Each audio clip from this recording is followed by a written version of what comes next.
जून 1974 चेन्नई में एक छोटा सा लड़का पैदा हुआ। उसके पिता ने उसे एक 500 रुपए की फिल्म में काम दिलवाया। आज 52 साल बाद वही लड़का तमिलनाडु का चीफ मिनिस्टर बनने जा रहा है। यह सिर्फ एक एक्टर की कहानी नहीं है, ये ऐसी पावर की स्टोरी है जिसने 30 साल तक सिर्फ स्क्रीन पर नहीं बल्कि करोड़ों लोगों के दिलों पर राज किया और उसने तमिलनाडु के 59 साल पुराने पॉलिटिकल सिस्टम को हिलाकर रख दिया।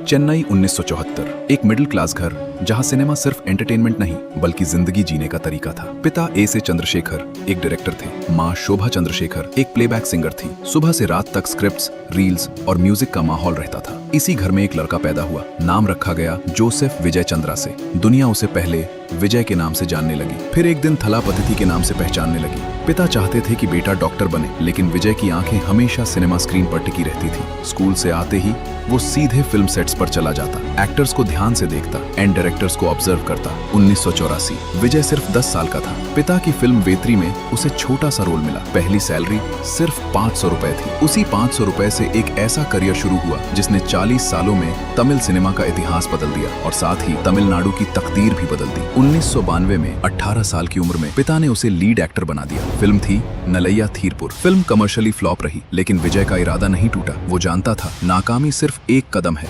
मंजिल नहीं। और वहीं से शुरू हुआ वो सफर जो एक फ्लॉप फिल्म से 108 सीट्स तक पहुंच गया। 1996 से 2023 तक एक के बाद एक ब्लॉकबस्टर। गिली ने बॉक्स ऑफिस रिकॉर्ड्स तोड़ दिए। थुकपाकी ने साउथ सिनेमा का स्टैंडर्ड बदल दिया। मर्सल ने पूरे देश में कंट्रोवर्सी खड़ी कर दी। बिगिल ने वुमेन एम्पावरमेंट को मेन स्ट्रीम बना दिया। और मास्टर वो फिल्म बनी जिसने कोविड लॉकडाउन के बाद थिएटर्स को फिर से जिंदा कर दिया। विजय का फार्मूला सिंपल लेकिन पावरफुल था। स्क्रीन पर वो वही इंसान बनता था जो आम आदमी बनना चाहता है। ऐसा हीरो जो दबंग लोगों को हराता है, भूखे बच्चों के लिए लड़ता है और सिस्टम के खिलाफ सीधा खड़ा हो जाता है। ये सिर्फ एक्टिंग नहीं थी बल्कि एक मैसेज था। 2017 फिल्म मर, साल एक सीन शंडीएम विजय मुसन डेके ने सीधे इंडिया की हेल्थ केयर पॉलिसी और जीएसटी पर सवाल उठाया। बीजेपी ने फिल्म पर बैन लगाने की कोशिश की। कंट्रोवर्सी इतनी बड़ी हुई कि पूरे तमिलनाडु ने महसूस किया ये एक्टर सिर्फ एंटरटेन नहीं करता बल्कि सोचता भी है, और जो सोचता है वो खुलकर बोलता भी है। हर फिल्म में एक पैटर्न था। विजय का हीरो हमेशा आम इंसान का चैंपियन होता था, गरीबों की तरफ, सिस्टम के खिलाफ। 2009 विजय ने एक ऐसा काम किया जिसे बहुत कम लोगों ने सीरियसली लिया। उसने अपने 85,000 फैन क्लब्स जो पूरे तमिलनाडु में फैले हुए थे उन्हें एक सोशल वेलफेयर ऑर्गेनाइजेशन में बदल दिया। नाम रखा विजय मक्कलियाकम, यानी विजय के लोगों का आंदोलन। ये सिर्फ एक नाम नहीं था। इन क्लब्स ने ब्लड डोनेशन शुरू किया, गरीबों को खाना खिलाया, फ्लड्स और डिजास्टर्स के समय लोगों की मदद की। विजय ने अपनी पॉपुलैरिटी को बिना मीडिया कवरेज के, बिना बड़े बैनर्स के एक सोशल फोर्स में बदल दिया था। लेकिन एक दुख ऐसा था जो विजय के अंदर हमेशा जिंदा रहा। उसकी छोटी बहन विद्या सिर्फ 2 साल की उम्र में वो दुनिया छोड़ गई। उस दर्द को विजय ने कभी बाहर नहीं आने दिया। लेकिन 2024 में जब उसने अपनी पहली पॉलिटिकल स्पीच दी, वो भावुक हो गया। उसने कहा, जब मेरी अपनी बहन विद्या इस दुनिया से गई तो उसका मुझ पर बहुत गहरा असर हुआ। उसी दिन मुझे समझ आया सिर्फ अपने लिए जीना काफी नहीं। वो एक टर्निंग पॉइंट था। एक सुपरस्टार जो एक फिल्म के 100 करोड़ लेता था, वो खुद से पूछ रहा था, इतना पैसा, इतनी शहरत, क्या यही काफी है? कब तक मैं सिर्फ स्क्रीन पर लड़ता रहूंगा? 2019 में उसने सिटीजनशिप अमेंडमेंट एक्ट का खुलकर विरोध किया।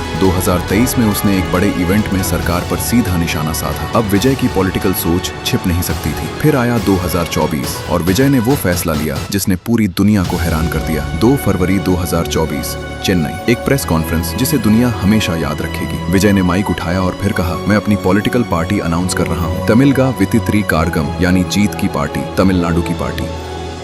सोशल मीडिया पर हर तरफ खबर फैल गई। न्यूज चैनल्स पर ब्रेकिंग न्यूज चलने लगी। भारत के हर शहर में विजय फैंस की खुशी दिखाई देने लगी और पॉलिटिशियंस के दफ्तरों में एक नया डर पैदा हो गया। लेकिन विजय ने एक और बात कही जिसने सबको हैरान कर दिया। उसने अपना एक्टिंग करियर छोड़ दिया। 30 साल की मेहनत, 69 फिल्में, हर फिल्म के 100 करोड़ रुपए, सब कुछ छोड़ दिया। उसने एक आखिरी फिल्म की, जना नायगन, यानी लोगों का हीरो। फिल्म को सेंसर बोर्ड ने रोकने की कोशिश की, सर्टिफिकेशन वापस लिया गया, कोर्ट केसेस हुए, लेकिन विजय का पॉलिटिकल सफर कोई नहीं रोक पाया। सितंबर 2024 में इलेक्शन कमीशन ऑफ इंडिया ने टीवी को ऑफिशियली रजिस्टर कर लिया। अब सवाल था, क्या तमिलनाडु के लोग एक एक्टर को सीरियसली लेंगे? 27 अक्टूबर 2024 विक्रवंडी, तमिलनाडु टीवी की पहली पॉलिटिकल कॉन्फ्रेंस। एनालिस्ट ने अनुमान लगाया 8 लाख से ज्यादा लोग सिर्फ विजय की बात सुनने आए। ये तमिलनाडु की हाल की हिस्ट्री का सबसे बड़ा पॉलिटिकल गैदरिंग बन गया। विजय स्टेज पर आया, भीड़ पूरी तरह शांत हो गई। फिर उसने वो बात कही जिसे तमिलनाडु के लोग बहुत सालों से सुनना चाहते थे। क्या ये सेल्फिश नहीं होगा अगर मैं सिर्फ अपनी जिंदगी के बारे में सोचता रहूं? इतना पैसा कमाने के बाद मैं उसे कहां खर्च करूं? ये लोग जिनकी वजह से मेरी जिंदगी यहां तक पहुंची, मैं उनका कर्ज कैसे चुकाऊंगा? 8 लाख लोगों की आंखों में आंसू थे। कोई ड्रामा नहीं, कोई रिहर्स्ड स्पीच नहीं, सिर्फ एक इंसान जो दिल से सच बोल रहा था। विजय ने बीजेपी को उनकी राइट विंग पॉलिटिक्स की वजह से आइडियोलॉजिकल दुश्मन कहा, डीएमके को करप्शन और फैमिली पॉलिटिक्स की वजह से पॉलिटिकल दुश्मन कहा। एक ही स्पीच में उसने तमिलनाडु की दोनों बड़ी पार्टीज को सीधा चैलेंज दे दिया। 3 नवंबर 2024 को टीवी ने सेंट्रल और स्टेट गवर्नमेंट्स के खिलाफ 26 रेजोल्यूशंस पास किए। फरवरी 2025 में 70,000 बूथ एजेंट्स अपॉइंट करने का प्लान सामने आया। टीवी अब सिर्फ एक पार्टी नहीं रही थी, वो एक ऑर्गेनाइज्ड फोर्स बन रही थी। और फिर आया वो वक्त जब विजय की सबसे कठिन परीक्षा हुई। 27 सितंबर 2025 करू, एक पॉलिटिकल रैली। विजय की रैली में लोगों की भारी भीड़ थी। हालात संभालना मुश्किल हो गया। अचानक क्राउड क्रश हुआ। 41 लोगों की मौत हो गई, 80 से ज्यादा लोग घायल हो गए। ऑपोजिशन ने मौका पकड़ लिया, मीडिया ने सवाल उठाने शुरू कर दिए। विरोधियों ने कहा, देखो ये एक्टर पॉलिटिक्स के लिए तैयार नहीं है। लेकिन विजय ने जो किया उस पर हर किसी की नजर गई। उसने तुरंत ऐलान किया, हर मृतक परिवार को रुपए लाख दिए जाएंगे और हर घायल को रुपए 0 पर्सनली दिए जाएंगे। फिर 27 अक्टूबर 2025 को वो ममलापुरम गया। विक्टिम्स के परिवारों से खुद मिला, रोया, अपना दर्द नहीं छिपाया। उसने कहा, ये मेरी जिम्मेदारी है, मैं यहाँ हूँ, मैं भागूंगा नहीं। यही वो इंसान था जिसे तमिलनाडु अपना लीडर बनाना चाहता था। एक ऐसा इंसान जो मुश्किल समय में भी सामने खड़ा रहता है। फिर आया 2026 और इतिहास लिखने का समय शुरू हुआ। 18 मार्च 2026 विजय का एक और बड़ा फैसला। टीवी अकेले चुनाव लड़ेगी, ना डीएमके के साथ अलायंस, ना एआईए, डीएमके के साथ, ना बीजेपी के साथ। 234 में से 233 सीट्स पर टीवी ने अपने कैंडिडेट्स उतार दिए। पॉलिटिकल एक्सपर्ट्स हंसने लगे। उन्होंने कहा, पहली बार चुनाव लड़कर इतनी सीट्स, ये बेवकूफी है। एनालिस्ट ने कहा, टीवी शायद 30 या 40 सीट्स जीतेगी। ऑपोजिशन ने कहा, ये एक्टर है, इससे रियल पॉलिटिक्स नहीं आती।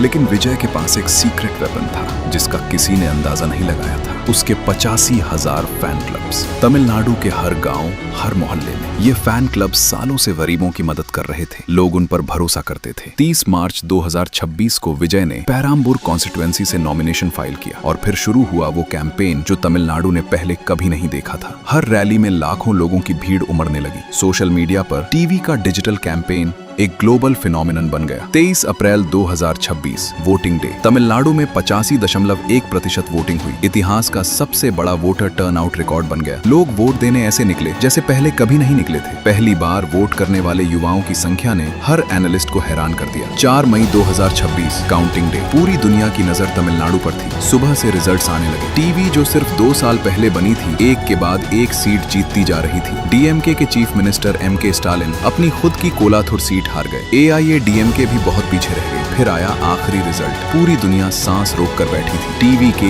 108 seats, single largest party DMK 59 seats, AIA DMK 47 seats. 59 सालों तक तमिलनाडु की पॉलिटिक्स सिर्फ डीएमके और एआईए डीएमके के बीच घूमती रही। लेकिन आज पहली बार सिर्फ 2 साल पुरानी एक नई पार्टी सबसे बड़ी पार्टी बन गई। टीवी ने 35% पॉपुलर वोट हासिल किया। 1960 के बाद पहली बार कोई नॉन द्रविडियन पार्टी तमिलनाडु की सबसे बड़ी पार्टी बनी। विजय ने पेराम्बूर और तिरुचिरापल्ली ईस्ट दोनों सीट्स जीती। मीडिया से बात करते हुए विजय ने कहा, ये मेरी जीत नहीं है, ये तमिलनाडु के उन लोगों की जीत है जो सालों से बदलाव का इंतजार कर रहे थे। 5 मई 2026 को विजय ने गवर्नर को लेटर लिखा। सरकार बनाने का ऑफिशियल क्लेम पेश किया गया। टीवी के मेजॉरिटी से सिर्फ 10 सीट्स पीछे थी, लेकिन छोटी पार्टीज का सपोर्ट उस दूरी को खत्म कर सकता था। 59 साल पुराना पॉलिटिकल डोपोली खत्म हो गया। टीवी का मैनिफेस्टो क्या था? ड्रग फ्री स्टेट, यूथ के लिए जॉब्स, वुमेन के लिए monthly financial assistance, free government bus travel, collateral free education loans, health, education, farmers, fisher folk और वीवर्स सभी के लिए साफ प्लान्स। विजय की जीत का सबसे बड़ा कारण क्या था? विमेन वोटर्स ने टीवी को भारी सपोर्ट दिया। फर्स्ट टाइम वोटर्स बड़ी संख्या में बाहर आए। अर्बन मिडिल क्लास, रूरल गरीब, माइनॉरिटीज सब ने टीवी को चुना क्योंकि लोग बदलाव चाहते थे और विजय बदलाव का चेहरा बन चुका था। ये सिर्फ फैन फॉलोइंग नहीं थी, ये एक मास मूवमेंट था जो स्क्रीन से शुरू हुआ और इतिहास तक पहुंच गया।